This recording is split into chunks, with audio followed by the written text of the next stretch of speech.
যে জায়গাটাতে যাব সাংলাফু লেক, ওই যে উপরে পা দিয়ে লাফাচ্ছি, মানে পা দিয়ে মারছি, তাও কিন্তু একদম শক্ত হয়ে গেছে, মানে কাচের ব্রিজের মতো হয়ে গেছে। এসে কেমন লাগছে সেটা বলো আগে।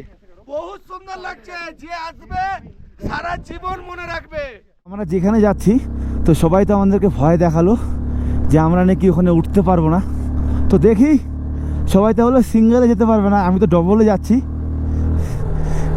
দেখি কি পারি কি পারি না।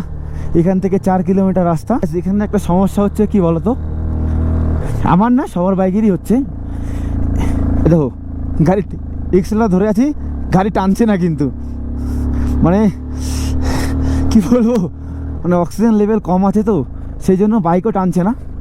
তো চলো দেখি আমরা ওখানে যেতে পারি কি না, চেষ্টা তো করবো যাওয়ার, কারণ এত দূর এসেছি, ওখানে যাব না, গিয়ে ঘুরে আসি, দেখি কতটা কি কত দূর পারি।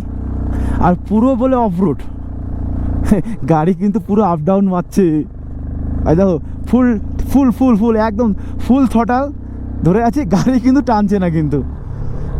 আর যেখানে সেখানে কিন্তু আইস পড়ে আছে, এই দেখতে পাচ্ছ এখানেও আইস, এই যে আইস পড়ে আছে, তো এগুলা একটু সাবধানে চালাতে হবে। এটা এটা এই রোডটা না, তো চলো। তো আমরা যে জায়গাটাতে যাব সাংলাফু লেক, ওই যে উপরে, দাদার বাইক কিন্তু উঠছে না, তো চলো। ওই যে আমাদের আরসি নিয়ে আসছে, তো এটা দিয়ে কিন্তু আমাদের এই অফ রোড করতে হবে। এটা কিন্তু নতুন খুলেছে, এটা কিন্তু আগে ছিল না, সাংলাফু লেক। তো চলো ওখানে যাই, গিয়ে তারপর দেখবো, এটা নতুন করেছে, কারণ এটার জন্যই কিন্তু কালকে আমাদের কাছে টিকিট নিয়েছিল। তো চলো, সাধনের অবস্থা খারাপ আজকে, দেখি আরপিএম কিন্তু ছেড়ে দিচ্ছে সবারই।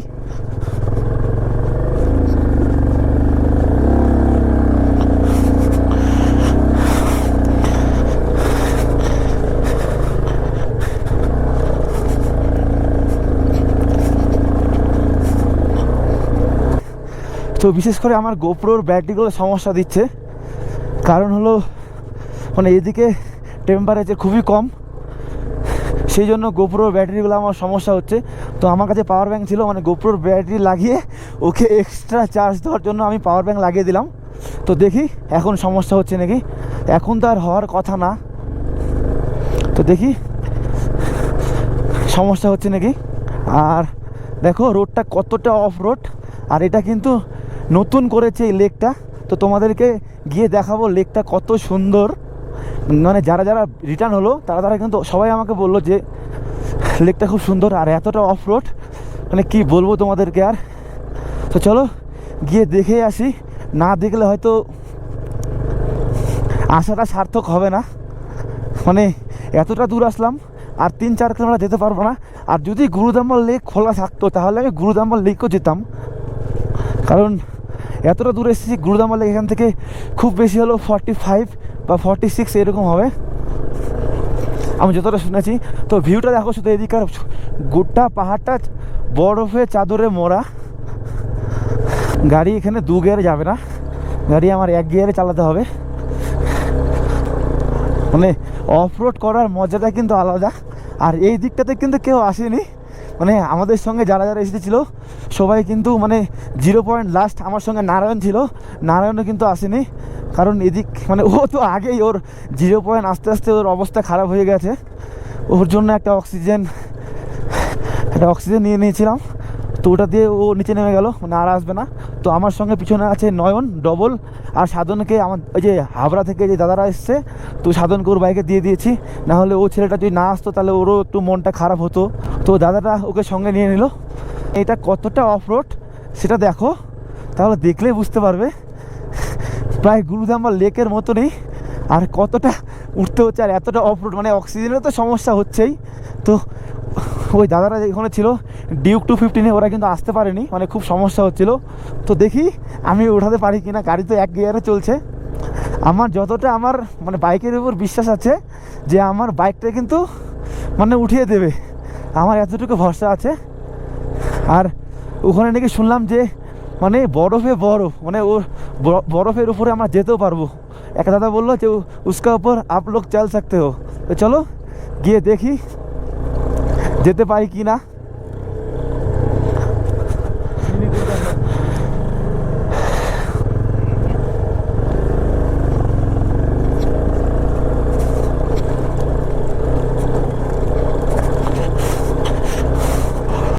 তোমরা একটা কথা মানো আর না মানো, তোমরা বিশ্বাস করো না করো, মানে আমি আমার বাইকটাকে আমি এত দূর দূর নিয়ে এসেছি, এখন পর্যন্ত কিন্তু আমার কোনো সমস্যা হয়নি, কোথাও আমাকে এখন অবধি ধোকা অবধি দেয়নি।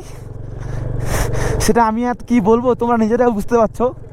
এর থেকে বড় বড় বাইক পিছনে পড়ে যাচ্ছে, বড় বড় সিসির বাইক সবাই পিছনে পড়ে যাচ্ছে, আর আমি এই 250 নিয়ে মানে অনেক কষ্ট করে কিন্তু চলে এসেছি শেষমেশ এই লেক। আসছে আসছে, হ্যাঁ সিরিয়াস বলছি, বাইক তো নমস্কার করো।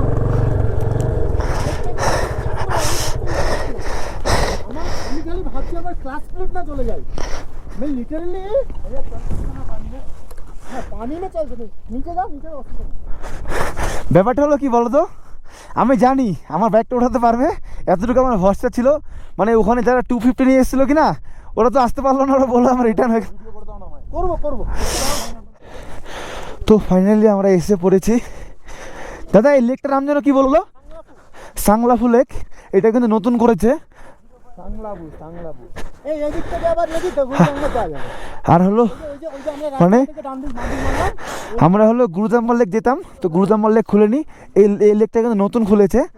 আর আমরা কিন্তু এখানে এসেছি, কিন্তু আমরা এখন আর ওইসব প্ল্যান করে লাভ নেই। দেখো মানে তো দেখো আমরা যাব সাংলাফুতে। আর এই দেখো সব ফ্ল্যাগগুলো লাগিয়ে দিয়েছে। শুধুমাত্র আমরা 5 জনে কিন্তু এখানে আসতে পেরেছি বাইক নিয়ে, তাই কি না দাদা? একদম একদম। ইয়েস। তো চলো, মানে বেশি তাড়াহুড়ো করা যাবে না, তাড়াহুড়ো করলে কিন্তু হাঁপিয়ে যাব। তো ফাইনালি কিন্তু আমরা সেই সাংলাফু লেগে চলে এসেছি। দেখতে পাচ্ছ এটা কিন্তু পুরো মানে জলটা কিন্তু জমে গেছে। আর দেখতে পাচ্ছ মানে এটা কিন্তু নতুন খুলেছে, তো এটার রিভিউ আমি দিব তোমাদেরকে। তো চলো আমরা ওটার উপরে হাঁটবো। দেখো এই দাদারা 3 জন আগে এসছে।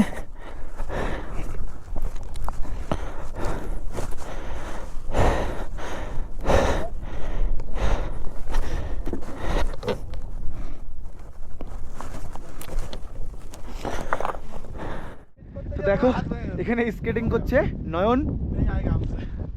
আমাদের একটু তোলো। হ্যাঁ হ্যাঁ অবশ্যই। দেখো আচ্ছা এখানে এসে কেমন লাগছে সেটা বলো আগে।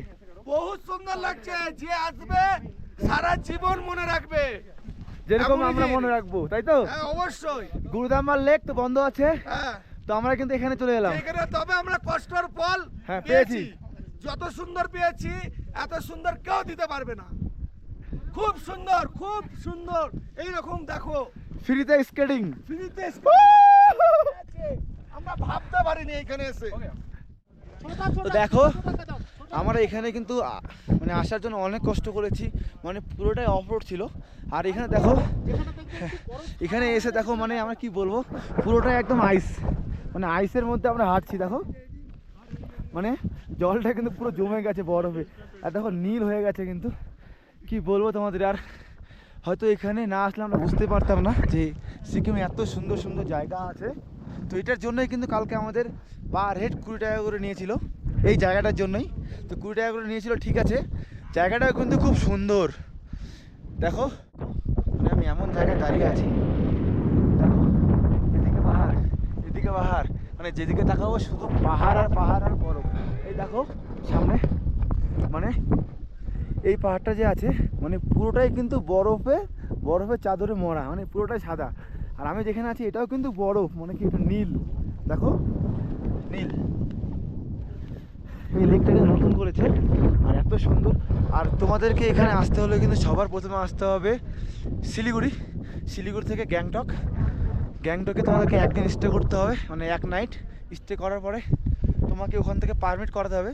ওখান থেকে পারমিট করানোর পরে তোমাকে যদি সকাল 10টার মধ্যে তুমি আসতে পারো, মানে 10টার মধ্যে যদি আসতে পারো তাহলে তুমি এখানে আসতে পারবে। আর 10টার মধ্যে যদি না পারো তাহলে তোমাকে 4টা থেকে ছাড়বে, তোমাকে এসে লাচুংয়ে তোমাকে নাইট থাকতে হবে। আর লাচুং থেকে তোমাকে পারমিট পাস করিয়ে তারপর এখানে আসতে হবে, মানে 0 পয়েন্ট থেকে এখানে ওই 4 কিলোমিটারের মতো হবে, 4 এবং 5 এরকম কিলোমিটার মতো হবে। আর এটা প্রথমে ভেবেছিলাম যে খুব নরম, কিন্তু নরম না, এটা খুব শক্ত। দেখতে পাচ্ছ পা দিয়ে লাফাচ্ছি, মানে পা দিয়ে মারছি, তাও কিন্তু একদম শক্ত হয়ে গেছে, মানে কাচের ব্রিজের মতো হয়ে গেছে। কিন্তু বলো হয় কি না, একদম কাচের ব্রিজের মতো হয়ে গেছে। এই দেখো পাথরটা, আমি পাথরটাতে মারবো নিচে, তাও দেখো কিচ্ছু হবে না, এই পাথর দিয়ে আছে, দেখতে পাচ্ছ? No damage. পাথরটা ভেঙে গেল, দেখছো? মানে পাথরটা যে মারলাম কিনা, পাথরটা 2 টুকরো হয়ে গেল, কিন্তু এটা কিন্তু ভাঙে না। এই দেখো, এই যে 1 টুকরো আর এই যে 1 টুকরো, মানে পাথরটা 2 টুকরো হয়ে গেছে, কিন্তু বরফ কিন্তু ভাঙেনি। দেখছো দেখছো, মানে একটুকু ভাঙছে না। মজা কিন্তু বহুত আসছে, বহুত।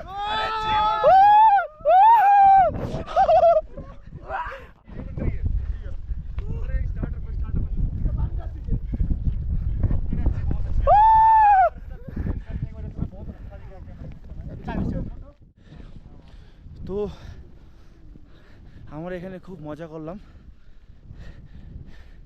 এখন উপরে উঠতে যা অবস্থা হচ্ছে কি বলবো, আর কিছু বলার নেই, সত্যি পুরো একদম হাঁপিয়ে শেষ। গাইস, নামার সময় তো নেমে গেছি, কিন্তু এখন ওঠার সময় এত প্রবলেম হচ্ছে, মানে মুখ দিয়ে আর কথা বেরোচ্ছে না। তো চলো